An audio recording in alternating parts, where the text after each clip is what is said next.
la une de ce journal. Découverte d'un centre de prise en charge des personnes du troisième âge en République démocratique du Congo. À San Pedro, une campagne de sensibilisation et de dépistage contre la tuberculose organisée par l'ONG APROSAM et l'Alliance Côte d'Ivoire. C'était dans le cadre de la 3e édition du festival Moulou Festi. Et puis les jeunes de la région de Lifou, initiés au métier de tisserand, honorés par le conseil régional.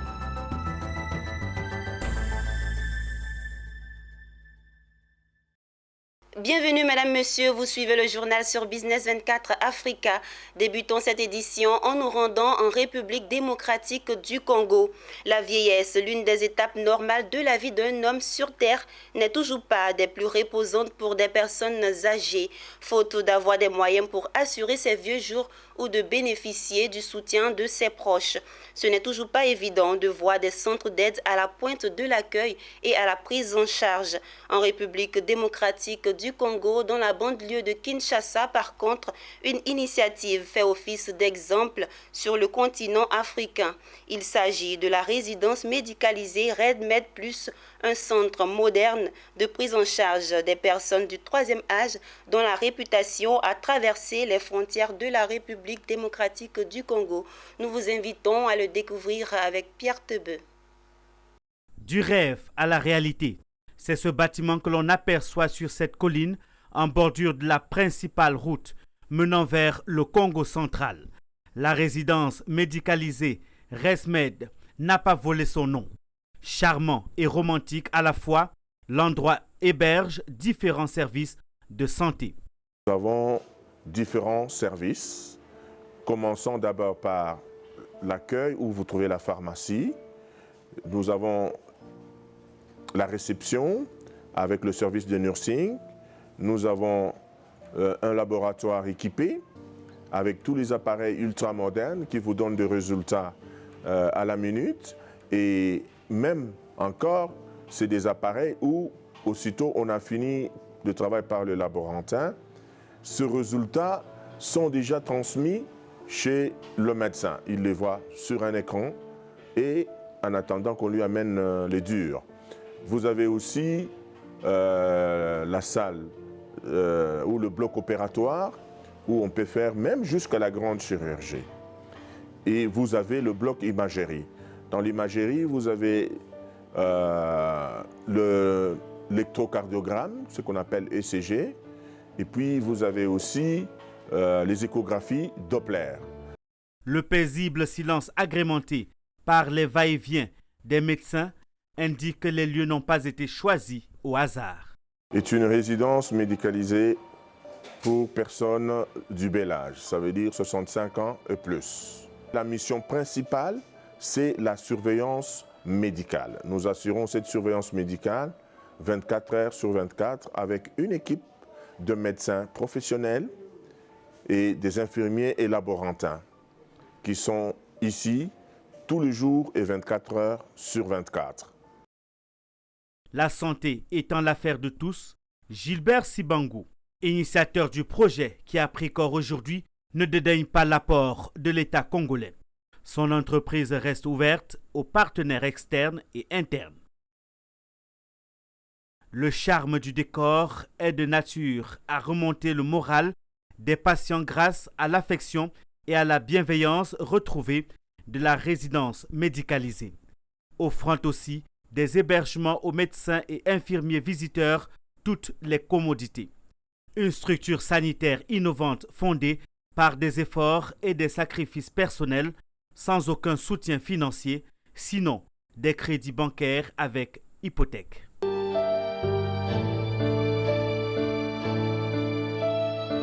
On l'annonçait en titre.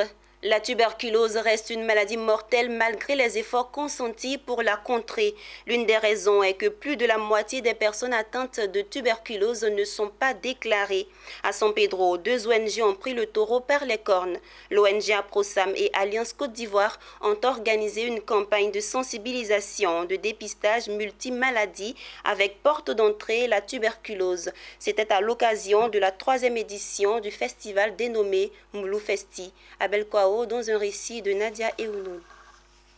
La 3e édition du festival culturel de musique dénommé Moulou Festi Party est un moment de festivité et de rassemblement. Occasion choisie par les ONG Aprosam et Alliance Côte d'Ivoire pour organiser une campagne de sensibilisation et de dépistage multimaladies avec porte d'entrée la tuberculose.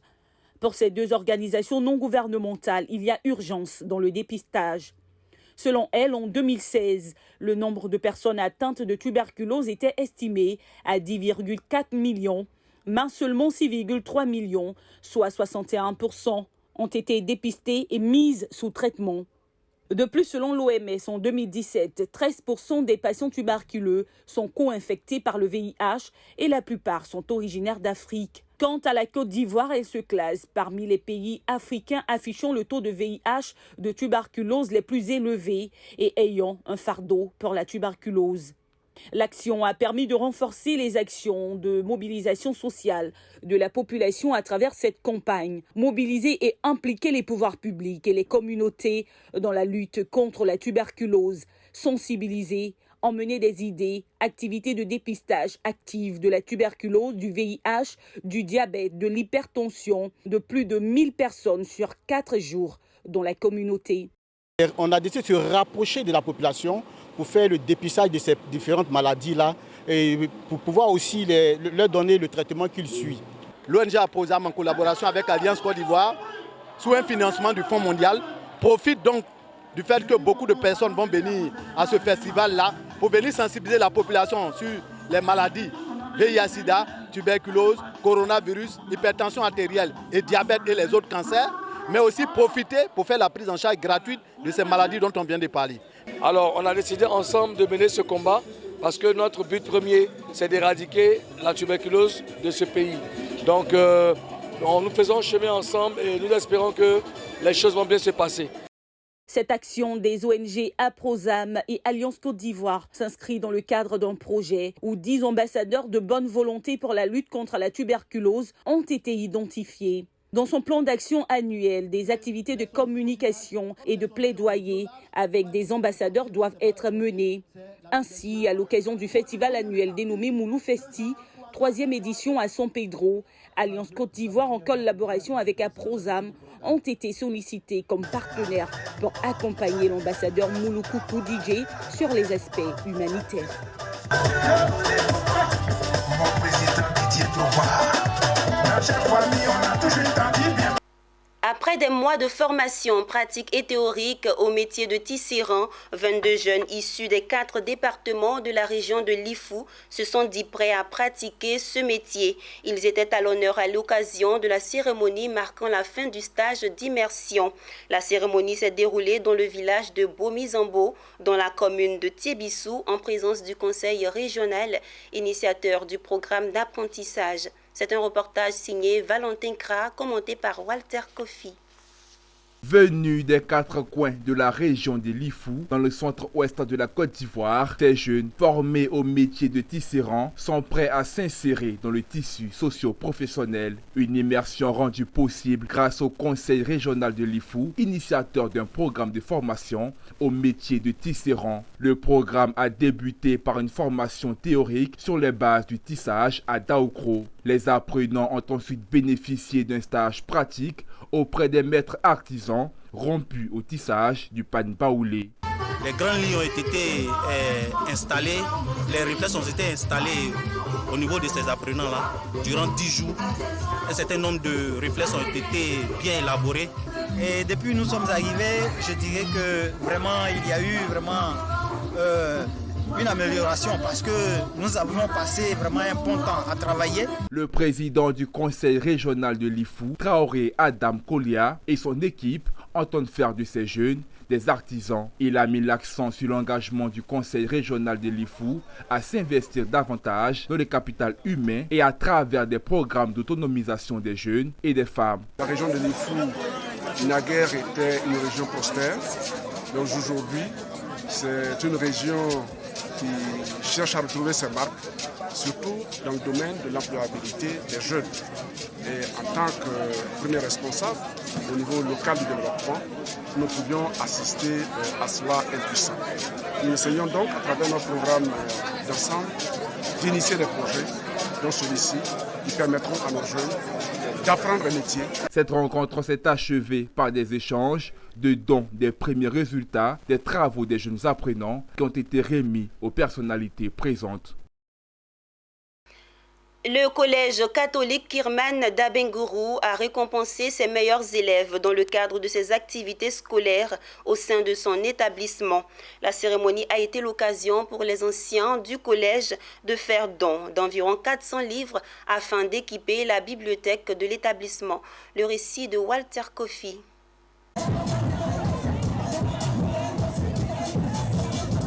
C'est dans une ambiance festive marquée par des ballets, chorégraphies, des chants et des poèmes que les élèves du collège catholique Kirman d'Abengourou ont célébré les meilleurs de l'année scolaire. Les meilleurs élèves, dont la majorité étaient des jeunes filles, ont été décorés pour leur performance. La promotion terminale 2020-2021, tout en passant le flambeau à la promotion entrante, a promis de réaliser un taux d'admission de 100% au baccalauréat. Un engagement tenu devant le directeur du collège, le frère Nyabri Célestin. La cérémonie a été marquée par une remise de dons des anciens élèves de l'établissement. Accompagnés par Swalio Grandbouté, les anciens élèves ont offert un lot de 435 livres d'une valeur d'environ 1 million de francs CFA à l'établissement. Le directeur de cabinet a procédé à la dédicace des ouvrages et a prodigué des conseils aux élèves en vue de réussir dans leurs études. Le collège nous a tout apporté, nous aussi nous devons en retour lui donner ce qu'on a reçu. Et ce qu'on a reçu, c'est un savoir, et rendre le savoir, c'est par les livres. Et on a décidé de se réunir, de se mettre ensemble, de faire une collecte de fonds, et ces fonds-là ont permis d'avoir ces livres-là. Et donc c'est une idée de reconnaissance, un retour aux sources, et une marque de gratitude à l'endroit de tous nos enseignants et aussi laisser à ceux qui nous sont nos successeurs sur les bancs le meilleur trésor qu'on peut donner, c'est le livre. Aujourd'hui, de nos jours, nos enfants ne lisent plus, ne fréquentent plus la bibliothèque. Et c'est pourquoi nous avons été heureux, contents de voir que cette bibliothèque soit réhabilitée. Notons que cette cérémonie s'est déroulée suite au lancement officiel par la ministre de l'Éducation nationale et de l'alphabétisation des examens d'État à grand tirage. La plupart des établissements primaires et secondaires du pays mettent les bouchées doubles afin d'affiner les préparatifs des examens et de permettre à leurs apprenants de glaner les meilleurs résultats de l'année. À Mans, dans l'ouest de la Côte d'Ivoire, une conférence de presse a été animée par le président de l'Université polytechnique Lassina Coulibaly. Au cours de cette rencontre avec les hommes de médias, Lassina Coulibaly a dressé le bilan des activités pédagogiques. Il en ressort que 100% des activités planifiées ont été réalisées et ce, dans les délais prévus. Coulibaly Lassina, président de l'Université polytechnique de Mans, face aux hommes de médias. Il est venu faire le bilan des activités académiques 2020-2021. Une année couronnée de succès avec un bilan élogieux. Toutes les prévisions sont réalisées avec brio dans les détails prévus. Toute chose qui réjouit Coulibaly Lassina. C'est le lieu pour nous de remercier, donc, comme je l'ai dit, le service des stages de la vice-présidente chargée de la coopération et des relations extérieures qui a bataillé avec le vice-président en question pour obtenir pour nos ingénieurs des stages en entreprise. Depuis son ouverture en 2017, les cours n'ont jamais été interrompus à l'Université polytechnique de Mans. Vu le respect du programme académique et les résultats satisfaisants engrangés, le professeur Coulibaly Lassina, président de l'université, s'est dit satisfait du travail et la discipline qui règnent au sein de l'institution. À l'Université polytechnique de Mans, les premiers étudiants diplômés du master seront connus en juillet 2021. Cette université compte aujourd'hui 1442 étudiants.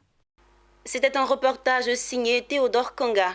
En images à présent, la Banque des États d'Afrique centrale a révélé récemment que de manière générale, dans les pays de la communauté économique monétaire de l'Afrique centrale, le premier semestre 2020 a été marqué par une tendance baissière de l'offre de crédit observée depuis le second semestre 2018.